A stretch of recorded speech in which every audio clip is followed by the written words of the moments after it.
24 ദിവസത്തിന് ശേഷം തൃപ്പൂണിത്തുറയിൽ തിരിച്ചെത്തി. ഞാൻ പാലക്കാടേക്ക് പുറപ്പെടുമ്പം എന്നോടൊപ്പം നിന്ന് എന്നെ അനുകരിച്ച് യാത്രയാക്കിയ ബാബുച്ചേട്ടൻ കൃത്യമായിട്ട് പോളിംഗ് ബൂത്തിൽ വന്നപ്പോൾ ബാബുച്ചേട്ടൻ്റെ കൂട്ടത്തിൽ വോട്ട് ചെയ്തു. തിരിച്ചതാ ഇപ്പോൾ തന്നെ പാലക്കാട് നിയോജക മണ്ഡലത്തിലേക്ക് പോവുകയാണ്. ജനാധിപത്യത്തിൻ്റെ ഒരു വലിയ ഉത്സവം, അല്ലെങ്കിൽ ജനാധിപത്യത്തിൻ്റെ ഏറ്റവും പ്രാധാന്യമുള്ള ദിവസങ്ങളിലൊന്നാണ് തെരഞ്ഞെടുപ്പ് എന്ന് പറയുന്നത്. എല്ലാവരും അതേ ഉത്തരവാദിത്തത്തോട് കണ്ട് പോളിംഗ് ബൂത്തുകളിലെത്തുക, വോട്ടുകൾ ചെയ്യുക എന്നാണ് ഈ അവസരത്തിൽ പറയാനുള്ളത്. അതെ, കാറ്റ് നല്ല കാറ്റ്, UDF അനുകൂല കാറ്റാണ് വീശിക്കൊണ്ടിരിക്കുന്നത്. വളരെ സന്തോഷമുള്ള കാര്യമാണ്. എല്ലായിടത്തും ഞാനിപ്പം കഴിഞ്ഞ കുറച്ച് ദിവസം പാലക്കാട് തന്നെ ആയിരുന്നല്ലോ കൂടുതലും ഉണ്ടായിരുന്നത്. രാവിലെ ഒരു 4 മണി മുതൽ ഇവിടുന്ന് ബാബുച്ചേട്ടൻ്റെ ഷാളും അനുഗ്രഹവും മേടിച്ച് പോയി അവിടെ ചെന്ന് കയറി അന്ന് മുതൽ ഇന്ന് വരെ രാവിലെ ഒരു 4 മണി മുതൽ മാർക്കറ്റിൽ പോകുന്ന മുതൽ രാത്രി 1 മണി വരെ എന്നാൽ കഴിയുന്ന രീതിയിലെല്ലാം ഞാൻ ജനങ്ങളെ കാണുകയും അഡ്രസ്സ് ചെയ്യുകയും ചെയ്തിട്ടുണ്ട്.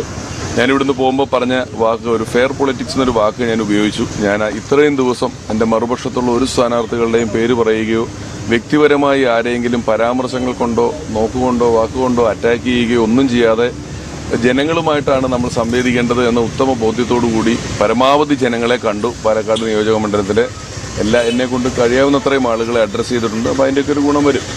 പാലക്കാട് വലിയ വിവാദങ്ങളൊക്കെയാണ് ഞാൻ ചെന്ന ദിവസം മുതൽ ആദ്യം ദുർബലനായ സ്ഥാനാർത്ഥി എന്നായിരുന്നു പറഞ്ഞിരുന്നത്. പിന്നെ രാഷ്ട്രീയമില്ല എന്ന് പറഞ്ഞു. ശരിക്കും ഈ വോട്ട് ചെയ്യാൻ ഈ ക്യൂവിൽ നിൽക്കുന്ന എല്ലാ ജനങ്ങളും രാഷ്ട്രീയക്കാരുണ്ട്. ജനാധിപത്യത്തിൽ രാഷ്ട്രീയക്കാരൻ എന്ന് പറയുന്നൊരു സ്ഥലമൊന്നുമില്ല. വോട്ട് ചെയ്യാൻ അവകാശമുള്ള ഈ രാഷ്ട്രീയക്കാരെ തിരഞ്ഞെടുക്കുന്ന ജനങ്ങളാണ് ഏറ്റവും വലിയ രാഷ്ട്രീയക്കാർ. അപ്പം ഞാൻ രാഷ്ട്രീയക്കാരനല്ല എന്ന് ഇവർ പറഞ്ഞു വരുത്തി. അതേ തുടർന്ന് ഞാൻ പറയുന്നതും പറയാത്തതുമായ സ്റ്റേറ്റ്മെൻറ്റുകളെല്ലാം ഓരോ ചാനലിലെ എംബ്ലം വെച്ച് കാർഡുകളുണ്ടാക്കി അവിടെ മുഴുവൻ പറഞ്ഞു വരുത്തി. അപ്പം ഞാൻ കുറച്ച് ദിവസങ്ങളായിട്ട് നമ്മുടെ പ്രവർത്തകരിൽ നിന്ന് പലരും ഇത്തരത്തിൽ പണം കൊടുക്കുന്നുണ്ട്, സാരി കൊടുക്കുന്നുണ്ട് തുടങ്ങിയ കാര്യങ്ങൾ എന്നെ അറിയിച്ചിരുന്നു. നമുക്ക് അതിലൊന്നും ഒന്നും ചെയ്യാൻ പറ്റില്ല. കാരണം ഒന്നിനും തെളിവുകളോ മറ്റു കാര്യങ്ങളോ ഒന്നും തന്നെ ഇല്ല. ഇത് അറിയിച്ചു. അതുകൊണ്ട് ഞാൻ നിയമപരമായിട്ട് അവിടുത്തെ ഇലക്ഷൻ കൺവീനർ എന്ന് പറയുന്ന പാർട്ടിയുടെ മുതിർന്ന നേതാക്കൾ മിനിഞ്ഞാന്ന് തന്നെ ബന്ധപ്പെട്ട ആളുകൾക്ക് അതുമായി ബന്ധപ്പെട്ട് പരാതി കൊടുത്തിരുന്നു. ഇന്നലെയാണ് അത്തരത്തിലൊരു ദൃശ്യം പ്രചരിക്കപ്പെട്ടതും കാര്യങ്ങൾ കാണുകയും എല്ലാം ഉണ്ടായിട്ടുള്ളത്. അപ്പോഴും ഏറ്റവും ജനാധിപത്യ വിരുദ്ധമായ കാര്യങ്ങളാണ് അതിലുണ്ടായിട്ടുള്ളത്. അതിനുശേഷം ഇന്നലെ രാത്രി, ഇപ്പോൾ രാവിലെ പാലക്കാട് വിളിച്ചാൽ പറഞ്ഞത് വ്യാപകമായി എൻ്റെ പോസ്റ്ററുകളും ഫ്ലെക്സ് ബോർഡുകളും എല്ലാം അവിടെ നശിപ്പിക്കപ്പെട്ടിരിക്കുന്നു. എല്ലാ സ്ഥലങ്ങളിലും പ്രവർത്തകർ, BJPയുടെ പ്രവർത്തകർ അത് മുഴുവൻ നശിപ്പിച്ചിരിക്കുന്നു എന്നുള്ളതാണ് ഇപ്പോൾ രാവിലെ പാലക്കാട് നിന്ന് അറിയാൻ കഴിഞ്ഞത്. മറ്റൊരു കാര്യം, ഇന്നലെ ഈ പിഷാരടിക്കെതിരെ ഒരു കഥ വന്നിട്ടുണ്ട്. അത് ശ്രദ്ധിച്ചിരുന്നോ? ഞാൻ ഇന്നലെ ഞാൻ ഒരു കാര്യം പറയാം. ഞാൻ പാലക്കാടൂടെ നടക്കുന്ന ഒരു വീഡിയോ എടുത്തിട്ട് ഫ്ലിപ്പ് ചെയ്തിട്ട് എൻ്റെ മുണ്ട് ഇടത്തേക്ക് മുണ്ടെടുത്ത് നടക്കുന്ന മതേതരനെ കണ്ടു എന്നും പറഞ്ഞ് പ്രചരിപ്പിച്ചതാണ് അവിടെ വീഡിയോ ഫ്ലിപ്പ് ചെയ്തിട്ട്. അങ്ങനെ ഇന്നലെ അതിനെന്തെങ്കിലും എൻ്റെ ഒരു മറുപടി വരികയും എല്ലാ ന്യൂസിൻ്റെയും ഹെഡ്ലൈൻ മാറുകയും, കാരണം ന്യൂസിൽ ഇതൊരു ഹോട്ട് കേക്ക് ആണല്ലോ, ഇങ്ങനെ എന്തെങ്കിലും കിട്ടിയാൽ വാർത്ത മറിയുന്നെങ്കിലും മറിയട്ടെ എന്നോർത്ത് പറഞ്ഞതായിരിക്കണമെന്ന് ഞാൻ വിശ്വസിക്കുന്നു. അതുകൊണ്ടാണ് ഞാൻ പ്രതികരിക്കായിരുന്നത്. പിന്നെ ഇന്നലെ എന്ന ദിവസം മറുപക്ഷത്തുള്ള സ്ഥാനാർത്ഥികളെ പറ്റി മാധ്യമങ്ങളോട് സംസാരിക്കുന്നത് നിയമവിരുദ്ധമാണെന്നാണ് എൻ്റെ അറിവ്. അതുകൊണ്ടാണ് ഇന്നലെ ഞാൻ അവിടെ ഒന്നും പ്രതികരിക്കാത്തത്. എൻ്റെ വായിൽ നിന്ന് നിയമവിരുദ്ധമായൊരു കാര്യം വരരുത്, ഞാനത് ചെയ്യരുത് എന്നുള്ളത് കൊണ്ടാണ് ഞാനത് പ്രതികരിക്കാതിരുന്നത്. ബാക്കി അതുമായി ബന്ധപ്പെട്ട കാര്യം പറയാം. പണം സ്വീകരിച്ച കൊടുത്ത സ്ത്രീ കാറിൽ കയറി പിന്നീട് സ്ഥാനാർത്ഥി പറഞ്ഞത് അത് നിഴലാണ്, അത് ഒറിജിനൽ അല്ല എന്നൊക്കെയാണ്. അത്തരം കാര്യങ്ങളൊക്കെ താങ്കൾ കേട്ടിരുന്നു? ഞാൻ ഇന്നലെയൊക്കെ നല്ല ഓട്ടത്തിലായിരുന്നു. ഞാൻ കുറച്ച് രാത്രിയൊക്കെ കേട്ടു.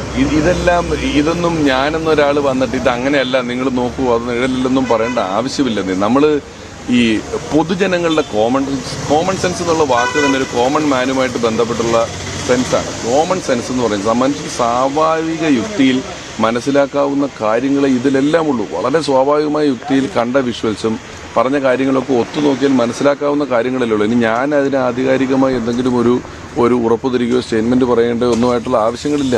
വലിയ ജനാധിപത്യ വിരുദ്ധമായ ജനങ്ങൾക്ക് വേണ്ടി ആളുകളെ തിരഞ്ഞെടുക്കുന്ന ഒരു പ്രോസസ്സിൽ ഇത്തരത്തിലുള്ള സ്വാധീനങ്ങളും കാര്യങ്ങളും ഒക്കെ ചെയ്യുക. ഞാൻ എവിടെ പറഞ്ഞതുപോലെ ഐക്യ ജനാധിപത്യ മുന്നണി എന്ന് പറയുന്ന ഈ പാർട്ടി, ഈ മുന്നണിക്ക് ഇപ്പോൾ ഇതിൻ്റെ ആദ്യത്തെ 2 വാക്കുകൾ സംരക്ഷിക്കുക എന്നുള്ളതാണ് ഏറ്റവും വലിയ ഉത്തരവാദിത്വം. അതിലൊന്ന് ഐക്യവും മറ്റൊന്ന് ജനാധിപത്യവുമാണ്. അതിനുവേണ്ടിയാണ് ഏറ്റവും സ്ട്രോങ് ആയിട്ട് നിലകൊള്ളുന്നത്. അപ്പോൾ ദുർബലനാണെന്നും രാഷ്ട്രീയക്കാരനല്ലെന്നും ഒക്കെ ഉറക്കെ പരസ്യമായി എന്നെ വിളിച്ചു പറയും. അതിനുശേഷം ഈ ദുർബലനായ എന്നെ എന്തിനാണ് ഇവർ ഇത്രയും ഭയക്കുന്നതെന്നും ഇത്രയും അറ്റാക്ക് ചെയ്യുന്നതെന്നും എനിക്കറിയില്ല. കാരണം ഞാനിതിന് നിന്നിട്ടില്ല. ഞാൻ എൻ്റെ ഫോക്കസ് അവിടെ ഇറങ്ങിയത് മുതൽ ഇതുവരെ ഒരു തരത്തിൽപ്പെട്ട തലക്കെട്ടുകൾക്കും എൻ്റെ ഒരു അഭിപ്രായം വരരുതെന്നുള്ള പൂർണ്ണ ബോധ്യത്തോടെയാണ് നടന്നിട്ടുള്ളത്.